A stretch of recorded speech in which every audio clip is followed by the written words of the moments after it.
What is it that about Summit, the model, the process, the content, where when people plug in, you just stand witness to almost this miracle? You know, for years, we tried to figure that out. We keep asking, but I believe it's really as simple as it's a target system. And without a target system, nobody's trying to shoot at it. I mean, it's like nobody's trying, without something to aim at, And so, uh, clear back in the day when we first did this, it was people that didn't have a lot of accomplishments and didn't have a lot of achievements, and we still see that today when they're coming out of beauty school, and maybe it's their first job when they go to a salon, and it's like, oh my god, what do you feel like you've accomplished? It's like, well, I got through beauty school. I got my license, you know Yeah. and Well, accomplished. as I listen to you speak, you talk about something for people to shoot at, and you've said this many times that the level system, the level chart is not the vertebrae, the backbone. But I remember probably. When we first worked together, Right. I was one of the first people to watch you present the chart to a group of people, and you said something that I knew, but I didn't know I knew it until you said it. And you said the chart it gives hairdressers, service providers, a target, and it's like, oh my god, I knew that, but I'd never heard it put in those words. First of all, do you remember saying that? Because I'm sure you've said it before, and if so, talk a little bit about that part, because I think that's part of why it works. Yeah, I think it's the big why. The target. Do you see this line? Let's shoot for this, and then there's bigger targets, and our first few charts had 8 requirements, for God's sakes, to hit. And but every one of those charts, Michael, has a move line, a grow line, a line on it that kind of helps everything else on the chart fall together. So I don't know. The last 3 or 4 summits I've been talking about, and everybody's like, "Oh, I didn't know that," and like I Yeah. was holding something back. But Well, what you just said in the last 30 seconds, is there's a lot of meat on that bone. I want to unpack that a little bit, because I've heard you say this before, where if you take one line and you know what that line is, and you do a surgical strike on that line, and you identify the actions you need to take to, and you monitor that line, a lot of the other lines on the chart fall in place. First of all, what is that line? And number two, what is it about that line that tips all the other dominoes over? I think you'll laugh. It's so simple. On the hair level chart, it's the chemical line, and so for years I would teach, let's shoot for 8 to 10 chemicals a week, sometimes even so many a day, the busy days, the light days, that sort of thing. But I don't think you're bad at retail. I don't think you're bad at recommending when the retail should be sold or anything else, or what they should use. It's kind of simple. I used clear back in the day, it was a Redken perm or a Redken color, and I want you to use Redken shampoo to go home with. I didn't want you to strip it out. So don't spend a lot of money on these chemical services and then go home without the proper products to take care of it. But even more than that, then those people pre-book for their next one. They buy retail. They send you the most referrals, bar none. I mean, they always are the senders. He who spends the most sends the most. I don't know why, but Yeah. it's odd, But that, and the referrals and the add-on services, because I've got processing time and everything else that I can do some add-on services. So, we started hitting all the numbers and all the things that we were supposed to by that. And all of a sudden I'm doing 40 chemicals a month, and I've got, 35 or 40 pre-books, and I've got, about 15, $20 per chemical in retail.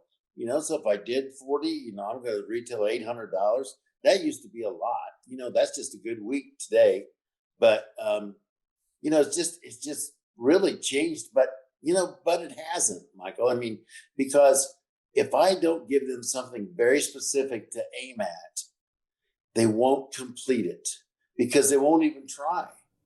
Right. They won't try. Well, I Then they'll just remember, yeah, you're triggering memories in me. And I remember you saying that if without a chart, and I really, first of all, I think it's brilliant that when you hear, if you focus on chemicals, all the other dominoes fall in place. I remember the first time I heard you tell me that was one of those, the first of many blinding flashes of the obvious. Like I knew damn well that I knew that, but I'd never heard somebody put it in that context. I'm getting goosebumps now. And then we would, and it's like, okay, let's tip that domino and then see and watch the other dominoes are, they don't, they fall over. At most you have to blow on them a little bit, but they just, yeah. they fall in place. Yeah. And the real truth is, if I don't get them focused on one line, they'll say it's too hard. It's too many things. I can't focus. It's like, well, let's just focus on one line, you know? Yeah. The other thing I heard you say before, which I thought was just brilliant, was to not have a chart is to have 10 bowling pins up and a curtain in front of the bowling pin. Yeah. And you throw the ball down and you hear pins knocking, but you go, what? How many pins did I knock down? And it's like, we don't know. You remember that? Remember when you said that? Yeah. It was, there's so many times, so many funny comparisons, just to get people to see it, just to give it a try. Why don't you try it? Have you accomplished, what's your biggest accomplishment? Well, if I do this, that would be it. And I'd love to get raised, and I'd love being in charge of my own growth. And I'd love taking the direction you're trying to lead me down, but be more specific. Every time it was like, can you be more specific? Can you narrow it down? Yeah. So yeah. Yeah, well, I think one of the qualities of what I would call a life-changing idea is that the essence of that idea is simple. The idea that the essence of genius is simplicity, and that's why the chart is something that I would call an idea that's simply genius. Now, I want to get you talking about something else, and that is that I remember when you came to me with the idea that, gee, Michael, you're doing the seminars. I've been coaching people after the seminars. Let's put them together where you come and you take a seminar experience, but then you, quote, take a coach home with you. And it was something that I had never considered. And we put the two together. And it wasn't 1 + 1 is 2. It was like 1 + 1 is 100. What in the world is it about having a coach suit up and show up, whether it's monthly, bi-monthly, quarterly, that's so profoundly powerful? They come in and remove the fear from the owners, from the staff. They bring in hope, courage. They got a bottle of fear remover,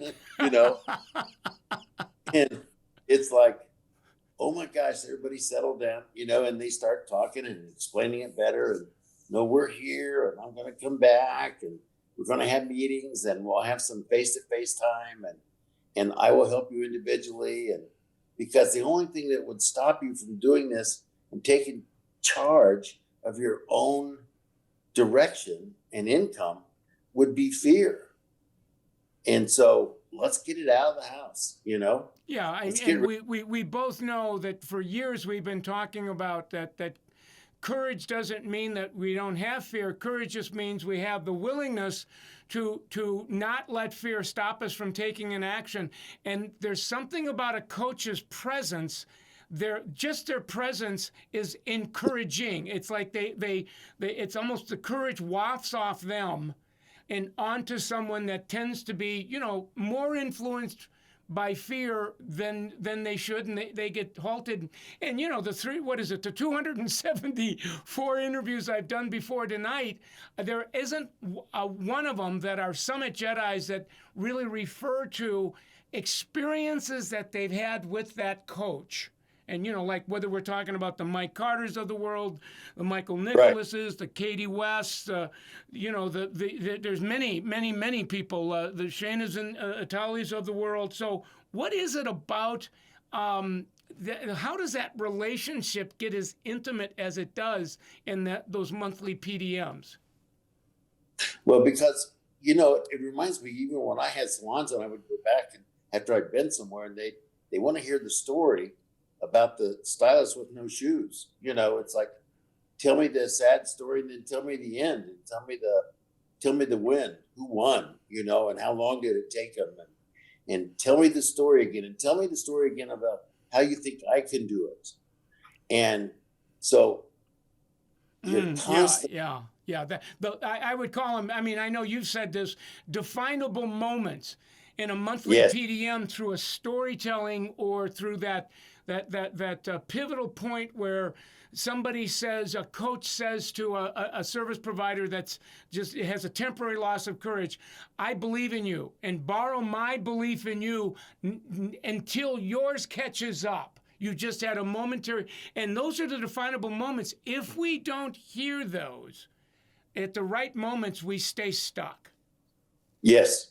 How Yes. about, Randy, what about, there's something about, it changes salon owners as well. So I've seen many, it's been a while since I've been in a summit class because I'm out in the world, out on Yeah. the internet now. But, owners get very, very emotional during the summit. There's so much of that experience is so big they can't put it into words. And then the coach goes home with them and kind of lives with them. What is it about that process that changes owners? We probably have some on tonight, I heard you some of the names, and it's like they went from wiener water soup, that's what you called it. They went from wiener water soup to they could make a living, and then they got money in their bank, let alone paying their bills on time. And then they started seeing blue sky.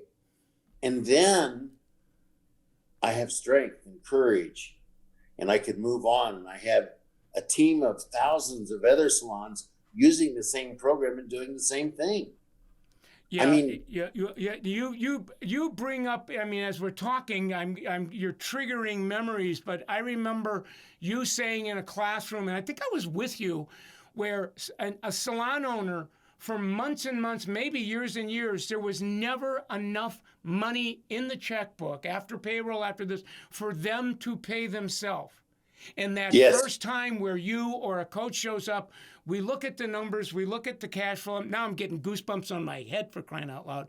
And a coach says to a salon owner, there's enough in it for you to take some money out for yourself. Whether it's a few thousand or 10 or 20, whatever. And it's that first experience. And owner, then they cry. It's like, this is a miracle, and it's a very big moment. They can't believe that they won't run out of money.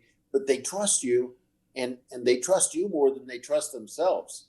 And so they'll take the advice eventually.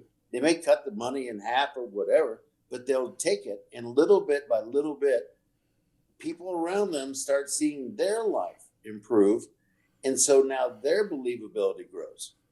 Yeah, you and I have many times we would say, hope is nothing more than the willingness to believe that what we're telling you is going to work, even though you don't understand right now why it's going to work. You demonstrate that willingness and you do what we tell you to do. And then, like you said, there comes a day where they understand why the action they're taking is causing the effect, which is growing a hairdresser's income, growing the profitability in the salon, changing the culture. And that is a very, very, very big moment because now they have unshakable faith in the process. It's no longer, it's like they're not hopeful anymore. It's like they know, and they're willing to fight to the death to protect what they know. They know it to be true. Yes. Yeah. Like, remember at the very, very, very first, we had to go in and slow people down and lengthen their appointment times so they would have time to sell add-ons or chemicals or whatever. and they really fought us tooth and nail because they didn't understand how we were going to lengthen their appointments, cut down their times with people, or I mean, lengthen their times with people, and they were going to make more money. They just kept picturing it was going to lose them money, and so they were addicted to busy. Do you remember that? Yeah, They yeah. were, I remember you said, "I'm so busy doing hair, I don't have time to make money." remember, yeah, remember the first time you said that? I laughed so hard I peed my pants. I said, "Oh my God, that's so true. One in the chair, two in the bowls, three waiting. I'm so busy, but I'm not making money." yeah. They would tell me how busy they were, and they really got a thrill out of being busy. I'm so busy, and I would laugh and I would say, "But are you making money?" It's like, "Well, no, not really." Oh, so it's really about your ego and feeling like you're needed and all that, but you're so broke you can't pay attention. It's like, Yeah, oh yeah. All these one-liners that have kind of developed over the years, I think, are really, really crucial. But those definable moments where you do that because you're ego-driven for a while, but after 5 years, 10 years, 50, the intensity beats our bodies up. And we eventually get brought to our knees and we say, I can't, it's not like I can't do this anymore. I can't do it this way anymore. yeah, yeah.